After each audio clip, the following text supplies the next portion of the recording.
हर हर महादेव, जय शिव शंभो, श्री शिवाय नमस्तुभ्यम। कैसे हैं आप लोग? आशा करती हूँ कि भगवान भोलेनाथ की कृपा, उमापति की कृपा आप सभी पर बनी रहे, आप सभी स्वस्थ हो और अच्छे हो। इसी कामना के साथ आज हम सुनेंगे सोमवार की संपूर्ण कथा। तो आइए कथा को सुनते हैं। किसी नगर में एक साहूकार रहता था। उसके घर में धन की कोई भी कमी नहीं थी, लेकिन सिर्फ दुख उसे इसी बात का था कि उसकी कोई भी संतान नहीं थी, जिस वजह से वह बहुत ज़्यादा दुखी रहा करता था। पुत्र प्राप्ति के लिए उसने भगवान शिव को प्रसन्न करने के लिए प्रत्येक सोमवार का व्रत रखता था और पूरी श्रद्धा के साथ शिवालय में जाकर भगवान शिव और माता पार्वती की पूजा किया करता था। उसकी भक्ति को देखकर एक दिन माता पार्वती प्रसन्न हो गई और भगवान शिव से बोली कि आप इस साहूकार की मनोकामना को पूर्ण क्यों नहीं कर देते। उसकी मनोकामना को पूर्ति करने के लिए माता पार्वती ने बार बार भगवान शिव से निवेदन किया। पार्वती जी की इच्छा सुनकर भगवान शिव ने कहा कि हे पार्वती, इस संसार में हर प्राणियों को उसके कर्मों के अनुसार ही फल मिलता है और जिसके भाग्य में जो होता है उसे भोगना ही पड़ता है, चाहे सुख हो या फिर दुख हो। लेकिन पार्वती जी ने साहूकार की भक्ति का मान रखने के लिए उसकी मनोकामना पूर्ण करने की इच्छा जताई। माता पार्वती के आग्रह पर भगवान शिव जी ने साहूकार को पुत्र प्राप्ति का वरदान दे दिया। साथ ही यह भी कहा कि उस बालक की आयु 12 वर्ष ही होगी। माता पार्वती और भगवान शिव इस बातचीत को साहूकार सुन रहा था। उसे न तो इस बात की खुशी थी कि उसके घर एक पुत्र का जन्म होगा और ना ही गम था। वह पहले की ही भांति शिव जी की पूजा करता रहा। कुछ समय उपरांत साहूकार के घर में एक पुत्र का जन्म हुआ। वह बालक 11 वर्ष का हुआ तो उसे पढ़ने के लिए काशी भेज दिया गया। साहूकार ने पुत्र के मामा को बुलाकर उससे बहुत सारा धन देकर और कहा कि तुम इस बालक को काशी विद्या प्राप्त करने के लिए ले जाओ और मार्ग में यज्ञ कराते हुए जाना, दान करते हुए जाना, ब्राह्मणों को भोजन कराना और दक्षिणा देते हुए जाना। दोनों मामा भांजे इसी तरह यज्ञ करते कराते, ब्राह्मणों को दान दक्षिणा देते काशी की ओर चल पड़े।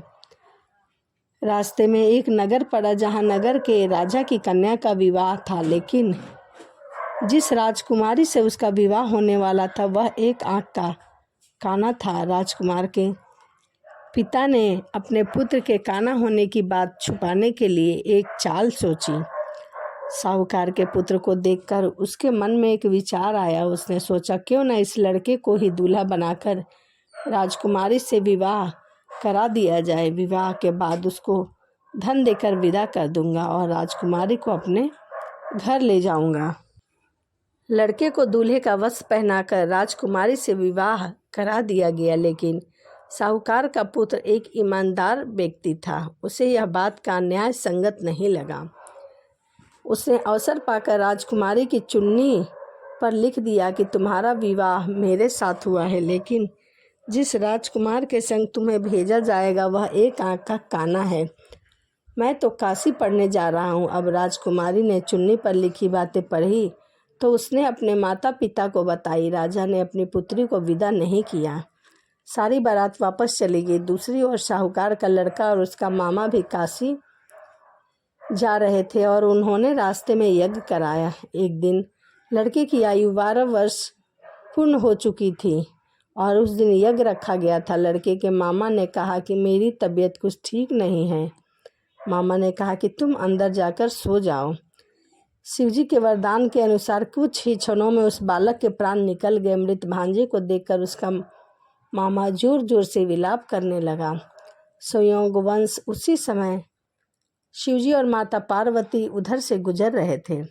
माता पार्वती ने भगवान शिव से कहा, हे प्राणनाथ, मुझे इसके रोने के स्वर सहन नहीं हो रहे हैं। आप इस व्यक्ति के कष्ट को अवश्य दूर करें। जब शिवजी ने उस मृत बालक के समीप गए तो बोला कि यह तो वही साहूकार का पुत्र है जिसे मैंने 12 वर्ष की आयु का वरदान दिया है। अब इसकी आयु पूर्ण हो चुकी है। लेकिन मातृ भाव के विभोर माता पार्वती ने कहा कि हे महादेव, आप इस बालक को और आयु देने की कृपा करे, अन्यथा इसके वियोग में उसके माता पिता भी तड़प कर मर जाएंगे। माता पार्वती के आग्रह पर भगवान शिव ने उस लड़के को जीवित होने का वरदान दे दिया। शिव जी की कृपा से वह लड़का जीवित हो गया। शिक्षा समाप्त करके लड़का मामा के साथ अपने नगर की ओर चल दिया। दोनों चलते हुए उसी नगर में जा पहुँचे जहाँ उसका विवाह संपन्न हुआ था। उस नगर में उन दोनों ने यज्ञ का आयोजन किया। उस लड़के के ससुर भी वहाँ यज्ञ में आए थे। उसके ससुर ने उसे पहचान लिया और महल में ले जाकर उसकी आदर सत्कार किया और अपनी पुत्री को उसके साथ विदा कर दिया। इधर भूखे प्यासे रहकर साहूकार और उसकी पत्नी अपने बेटे की आने की प्रतीक्षा कर रहे थे और उन्हें यह भी डर था कि कहीं उसके प्राण होंगे या फिर नहीं।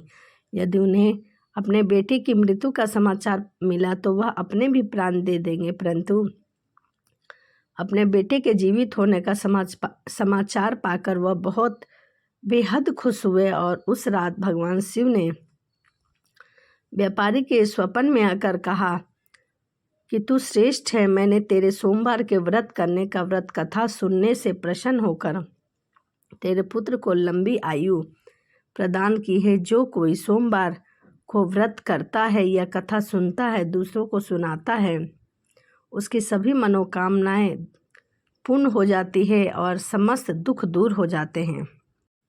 तो यह सोमवार की व्रत की संपूर्ण कथा थी। आइए अब हम जानते हैं सोमवार व्रत पूजा की विधि। किस प्रकार हम सोमवार के दिन भोलेनाथ की पूजा कर सकते हैं। गाय के शुद्ध या कच्चे दूध से शिवलिंग पर अर्पित करना चाहिए। यह करने से मनुष्य के तन मन धन से जुड़ी सारी परेशानियां दूर हो जाती हैं।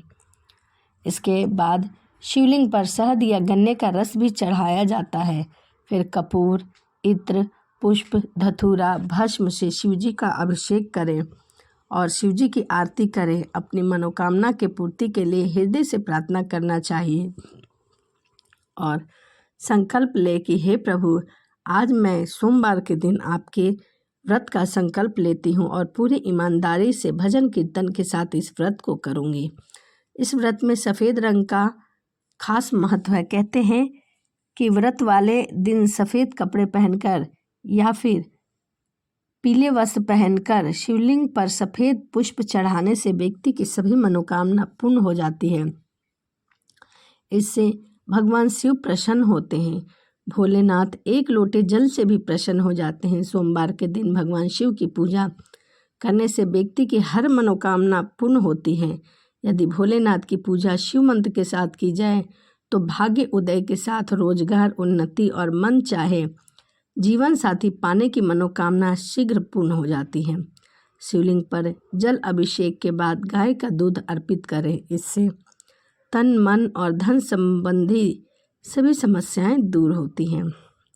शिवलिंग पर शहद की धारा अर्पित करने से आजीविका, नौकरी, व्यवसाय से संबंधित सभी परेशानियों से छुटकारा मिलता है।